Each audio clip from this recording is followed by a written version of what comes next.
and I'm starting to think that my grandma's in trouble. Who's ready to celebrate? I'm going to make sure you don't go down. Who's that? To our future. General Hospital. Port Charles has seen its fair share of secrets.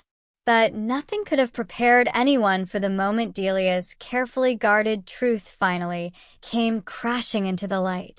For weeks, whispers floated through the metro court, lingering in corners and echoing through hallways.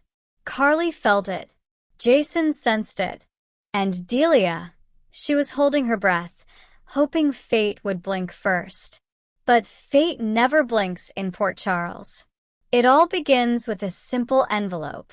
No dramatic music, no flashing warning signs, just a plain, ordinary envelope that lands in Carly's hands. She almost laughs at how harmless it looks. If only she knew. Inside is the proof. Not a rumor, not speculation. Solid, undeniable proof that Delilah has been hiding something that could change everything for everyone involved. Carly doesn't explode right away. No, that would be too easy. Instead, she goes quiet. And when Carly does quiet, that's when people should really start worrying. Jason notices immediately. He knows her better than anyone. One look at her expression, and he knows something is wrong. He asks her what's going on, and Carly gives him that half smile, the one that says she's about to kiss him or start a war. You might want to sit down, she tells him. Jason doesn't sit. When Carly hands him the papers, he reads them slowly. His jaw tightens. His eyes darken. But it's not anger right away. It's disbelief. Because the truth about Delia isn't just shocking. It's personal. Dia hasn't just been keeping a harmless little secret. She's been pulling strings, manipulating situations, nudging events in subtle ways that pushed Jason and Carly further apart at exactly the wrong moments. And suddenly, arguments that never made sense start making sense. Missed calls, mysterious misunderstandings, convenient timing. Jason realizes they weren't drifting apart by accident. Someone was helping them drift. Carly feels betrayed, yes, but Jason feels something deeper. Guilt. Because somewhere along the way, he let doubt creep in. He questioned Carly. He pulled back when he should have leaned in. And that's when the explosive showdown everyone's been waiting for finally happens. Delilah walks into the metro court, expecting another quiet afternoon. What she gets instead is Carly standing at the bar, arms crossed, wearing heels sharp enough to slice through steel.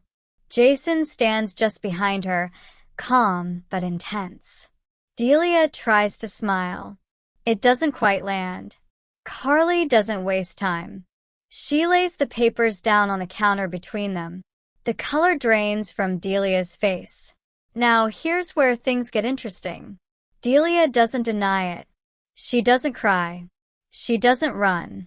Instead, she lifts her chin and says something no one expected. I did it for a reason. Port Charles collectively leans in. Delia explains that she believed Jason and Carly were toxic together, that every time they got close, chaos followed. She thought she was protecting them from each other. Jason almost laughs. Not because it's funny, but because it's absurd. Protecting us? He repeats. Carly, however, finds the humor in it first. She lets out a short, sharp laugh. So sabotaging us was your version of relationship counseling? Even Jason can't help the corner of his mouth twitching at that. But beneath the humor, the betrayal still stings. Delia insists she saw the cracks forming and simply widened them, that she never intended for things to spiral so far. She thought once they cooled off they'd thank her. Carly steps closer, her voice steady but fierce. You don't get to decide what's good for us. And that's the truth at the heart of it all. Jason finally steps forward. Not aggressive, not threatening, just certain. He tells Dia that love isn't neat. It isn't safe. It isn't something you can manage like a business deal. It's messy and complicated, and sometimes it explodes, but it's theirs. That word hangs in the air. Theirs. For a moment, the tension shifts because suddenly this isn't about Delia anymore. It's about Jason and Carly realizing something important. They survived the manipulation. They survived the doubt. And somehow they're still standing side by side. Delia sees it too. The unity, the unspoken understanding that just passed between them. And for the first time, she looks unsure, not defeated, just outnumbered. Carly surprises everyone by not demanding revenge. She doesn't threaten. She doesn't vow payback. Instead, she says something far more powerful. If you ever interfere in our lives again, you won't like the outcome. It's calm. It's simple. And it lands harder than any dramatic outburst could have. Delia leaves, but the damage and the clarity remain. Now comes the part no one saw coming. Instead of another argument between Carly and Jason, there's silence. The good kind. The kind where two people realize they almost lost something precious because they stopped talking. Carly admits she should have trusted him more. Jason admits he should have fought harder instead of pulling away. And then, in true Port Charles fashion, the tension melts into something softer. Carly teases him first, so next time someone tries to break us up, maybe we check with each other before assuming the worst. Jason gives her that rare, almost shy smile. Next time, we don't let there be a next time. It's not flashy. It's not dramatic. It's real. But Port Charles isn't done stirring the pot just yet. Because while Delia may have been exposed, her motives raise bigger questions. Who tipped Carly off? Who wanted this truth revealed now? And is there someone else quietly watching from the sidelines, waiting for the next opportunity to shake things up?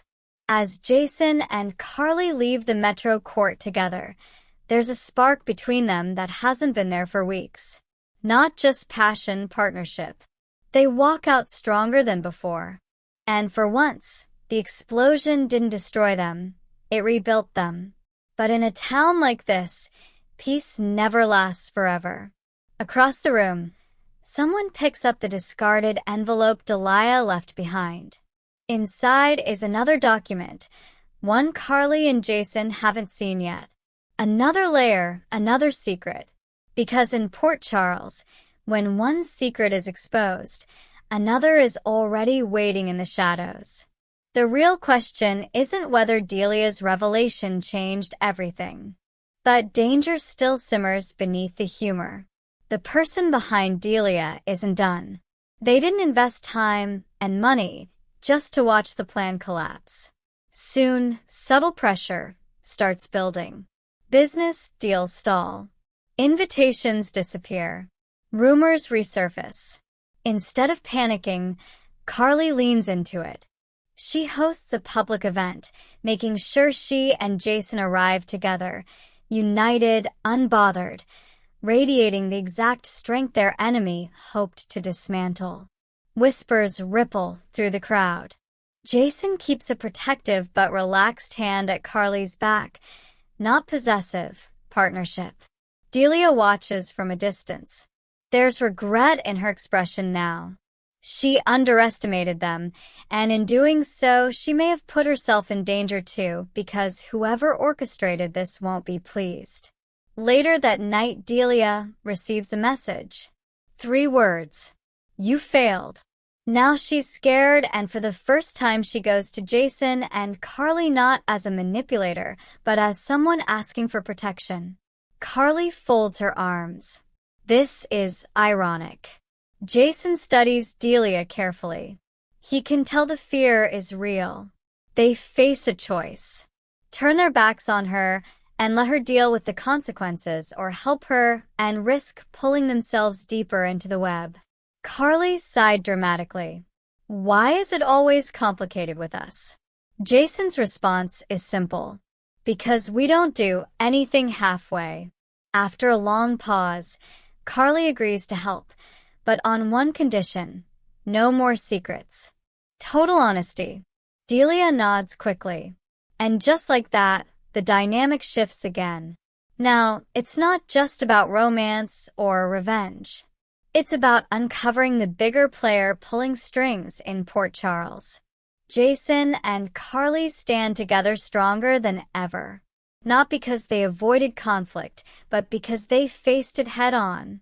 Their explosive showdown didn't destroy their bond. It tested it, and they passed. But as they dig deeper into the mystery, one thing becomes clear. The next explosion won't be emotional. It will be strategic. And this time, they're ready for it. So, the question now is who truly wants Jason and Carly apart? And how far are they willing to go to make it happen?